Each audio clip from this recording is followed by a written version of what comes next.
Hello students, welcome back again to the easy class. So let us continue with the chapter number 1. Today we will do the topic composition of functions and inverse of the functions, right? So composition of functions. Let f from a to b and g from b to c are two functions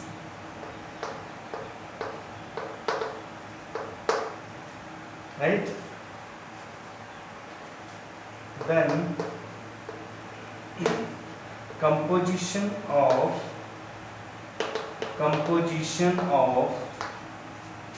f and g is denoted by is defined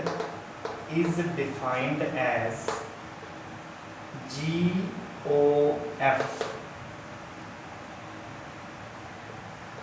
of x. It is equal to G of fx.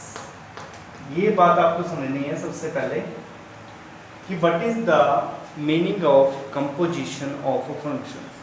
Composition of functions का मतलब है कि दो या दो से ज़्यादा functions को मिला के जो फंक्शन बनेगा उसको हम कंपोजिशन बोलते हैं.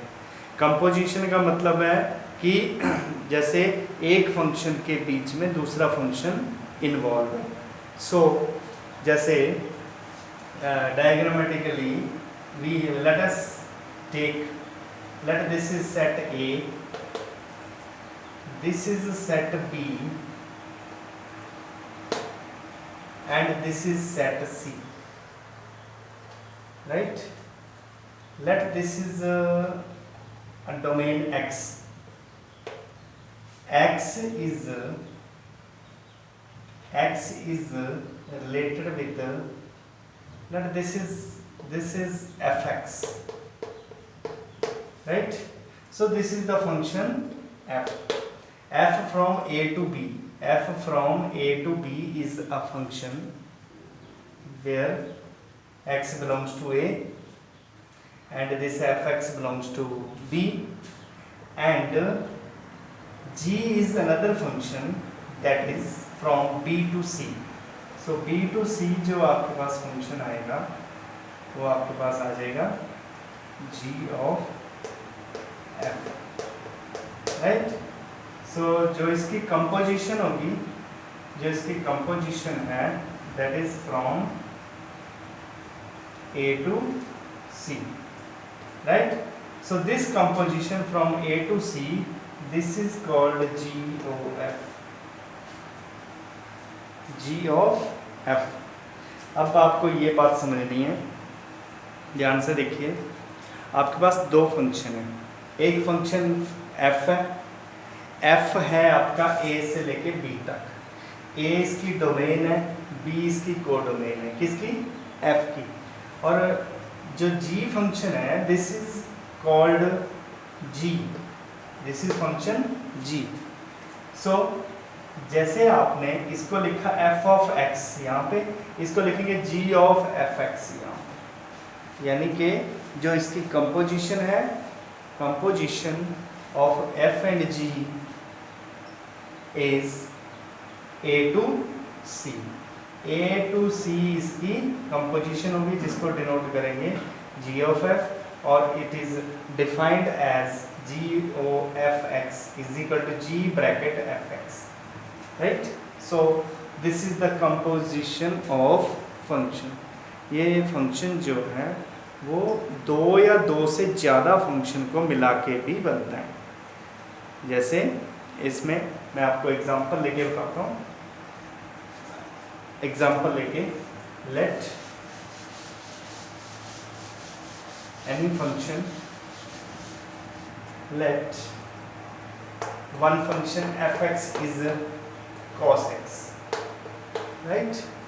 And another function gx is x cube. Clear? So this is the function fx and this is the function gx. अगर मान लीजिए आपने इसकी कंपोजिशन निकालनी है GOF निकालना है, तो यहाँ पे x लगाया, O मीन्स O हटा के आपको ब्रैकेट्स यूज करनी है, सो G ब्रैकेट fx. क्लियर? अब fx की वैल्यू आपने इसमें फिल करनी है, तो मेरे पास क्या आता है G bracket cos x. Clear? अब यहाँ पे gx की वैल्यू x क्यूब है, तो g ऑफ cos x की वैल्यू कितनी हो जाएगी cos cube x. Clear? So this is called GOF. GOF means cos cube x. इन दोनों फंक्शन को जब हम कंबाइन कर रहे हैं, when we combine these two functions and we have the function cos cube x. One is cos x, other is x cube. इसका मतलब कौन सा फंक्शन किस में है, जो cos x है वो इस x की जगह पे है, यानी कि जो ये fx है ये gx में है. राइट? एक और हम निकालते हैं, जैसे मान लो हमने कंपोजिशन निकालनी है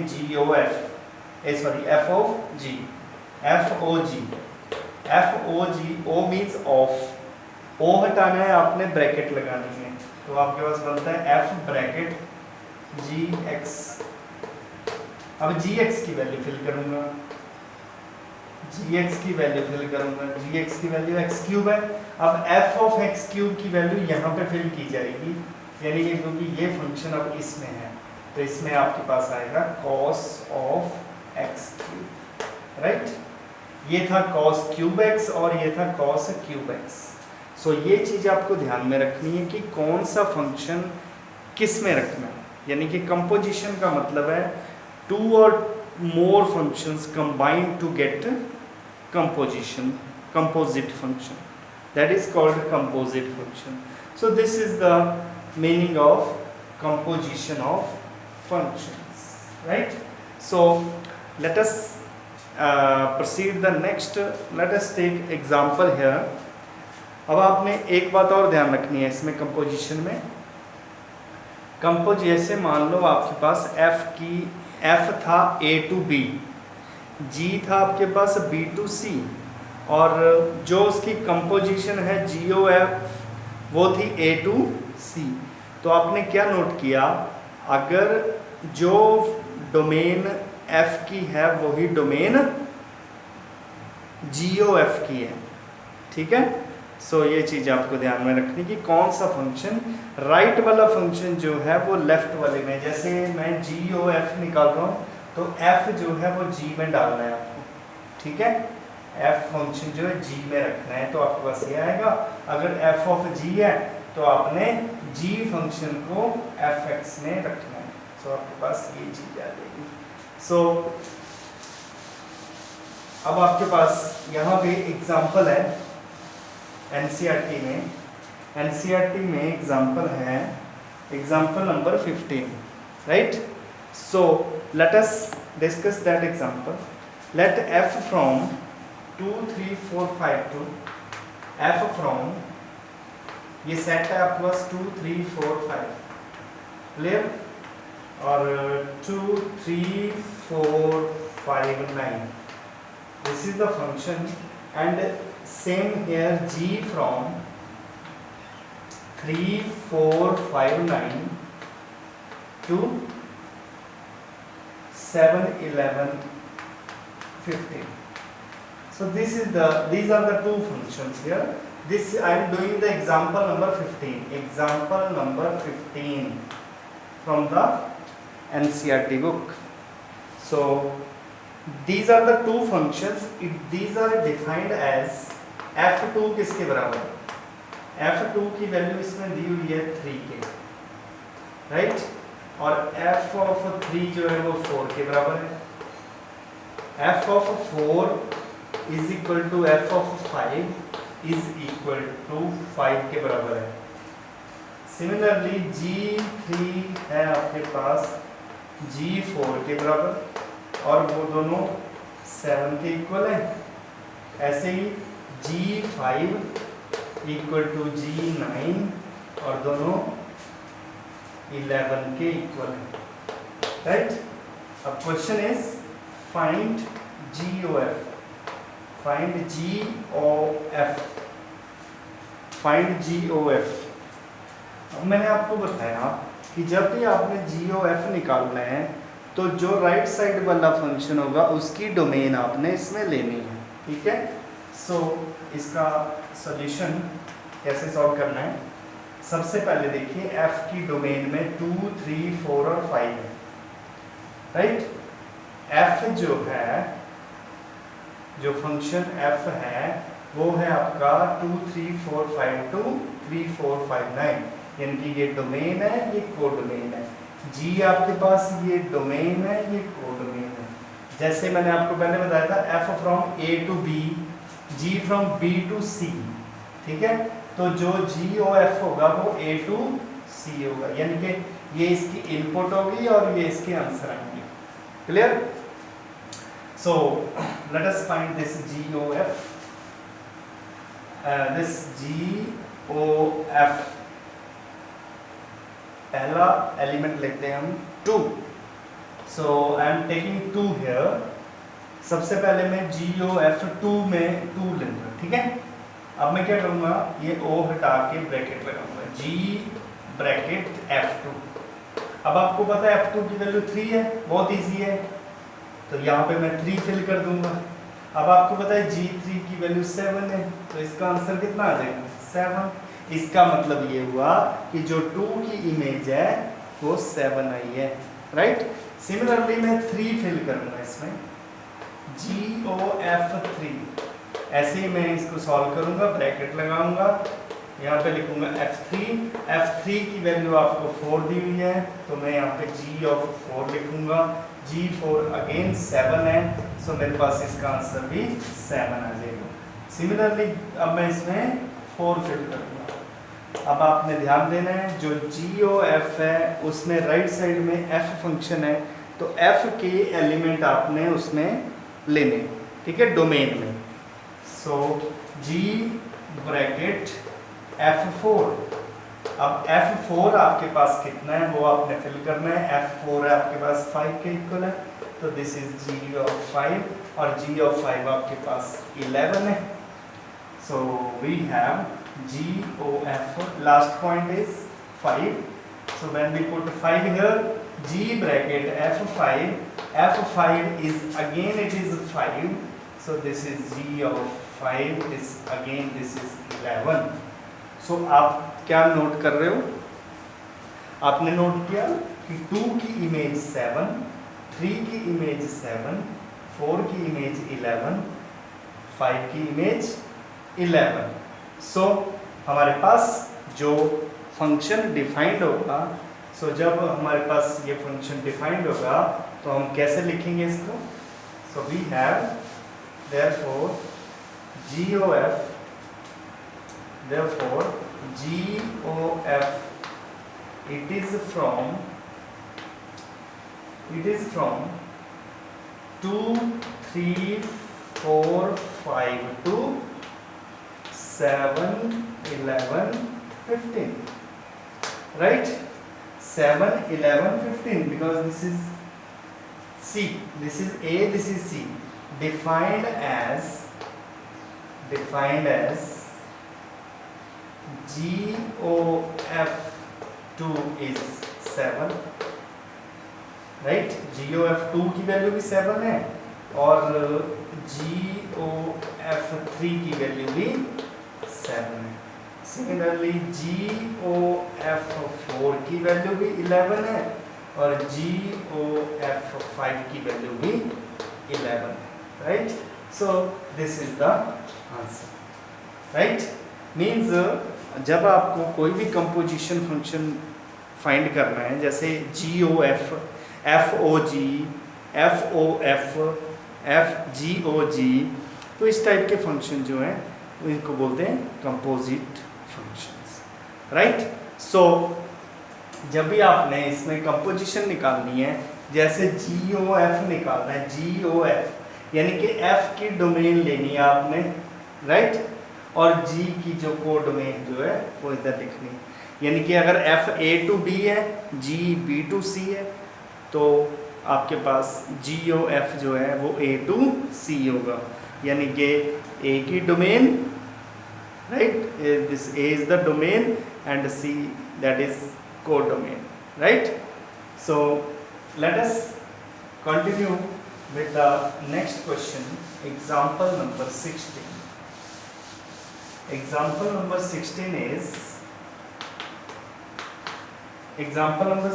is find GOF FOG if F from, यहाँ पे फंक्शन दिया है F from R to R and G is also from R to R. These are the two functions are given by fx की value given है cos x।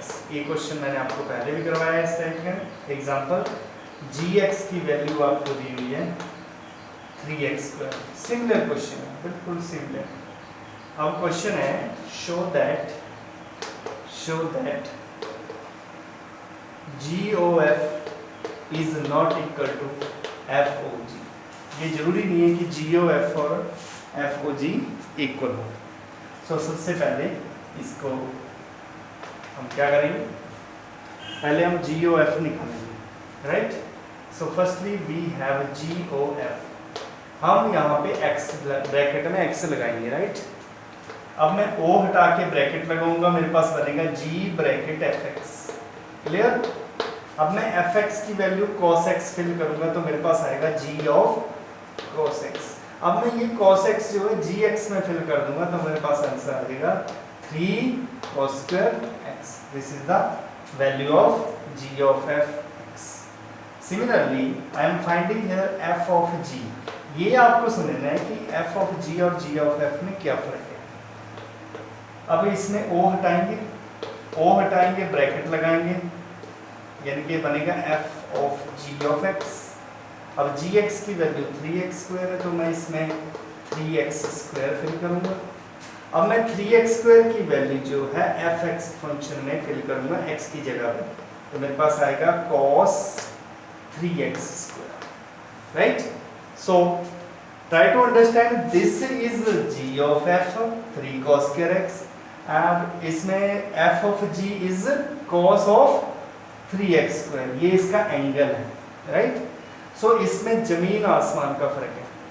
There is huge difference between f of g and g of f. Therefore, we can say g of f is not equal to f of g. So, it is proved that g of f is not equal to f of g. Right? So, let us continue with the next question. Next question, example number 17. I am taking the example number 17. 17th example is, let us take example number 17. Let f from, अब आपने इसमें question है f from r minus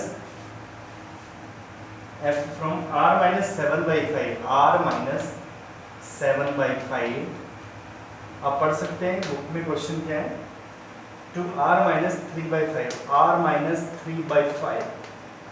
ये function आपके पास it is defined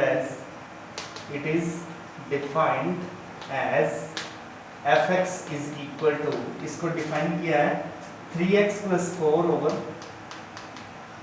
5x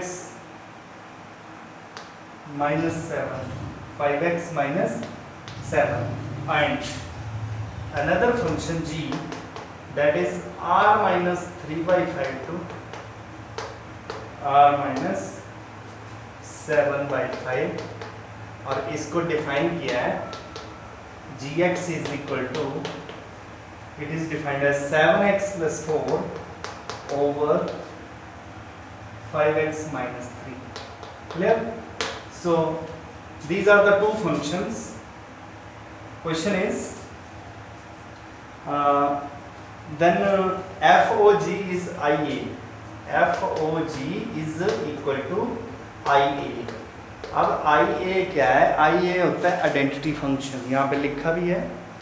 identity function होता है, जैसे identity का मतलब होता है सेम, राइट? सो जैसे fx is equal to x है, दैट इज आइडेंटिटी फंक्शन। जैसे आपने +1 में पढ़ा है कि आइडेंटिटी फंक्शन क्या होता है, तो आइडेंटिटी फंक्शन ये FOG आइडेंटिटी है, आइडेंटिटी फंक्शन है, राइट? और इसमें and GOF is also identity in B, right? where A is R minus 7/5, इसको A मान लिया, इसको B, इसको B, इसको C। सो B की वैल्यू R minus 3/5 और C की वैल्यू, इसमें A और B की जरूरत है हमें, A to B, B to A, right? So अब आपके पास इसमें ये जो दो फंक्शन है, इसमें आपको ये शो करना है कि जो IA है उसकी वैल्यू x होगी, क्योंकि आइडेंटिटी फंक्शन क्या होता है? x होता है, और IB जो है that is also x। Clear? Means ये साफ साफ लिखा है कि ये जो दो कंपोजिट फंक्शन है f ऑफ g, इसकी वैल्यू भी x आंसर आएगा, और जो g ऑफ f है इसका आंसर भी x आएगा, because both are identity functions. Clear? So let us solve this question, right? So देखिए, आपने सबसे पहले ये देखना है कि fx की वैल्यू इतनी है, gx की वैल्यू इतनी है।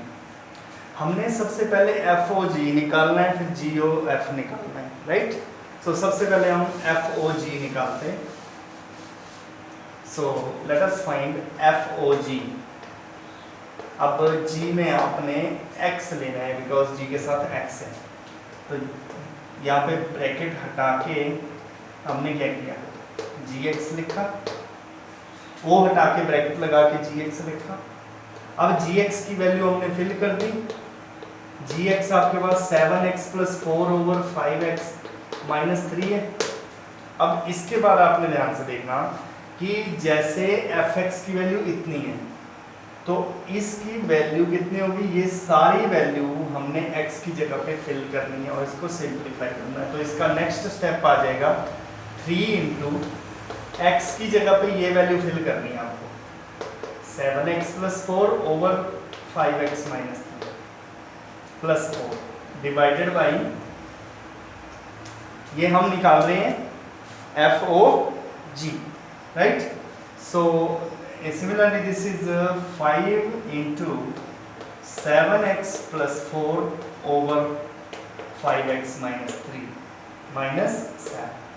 तो जब आप इसको सिंप्लीफाई करोगे, अब ये छोटा सा काम है, ये आप खुद भी कर सकते हो। सिंप्लीफाई जब इसको करोगे तो आप इसमें एलसीएम लेंगे, सिंप्लीफाई करेंगे, तो आप देखोगे कि इसकी वैल्यू x आ जाएगी। और x आपके पास क्या था? x आपके पास था आइडेंटिटी फंक्शन। क्लियर?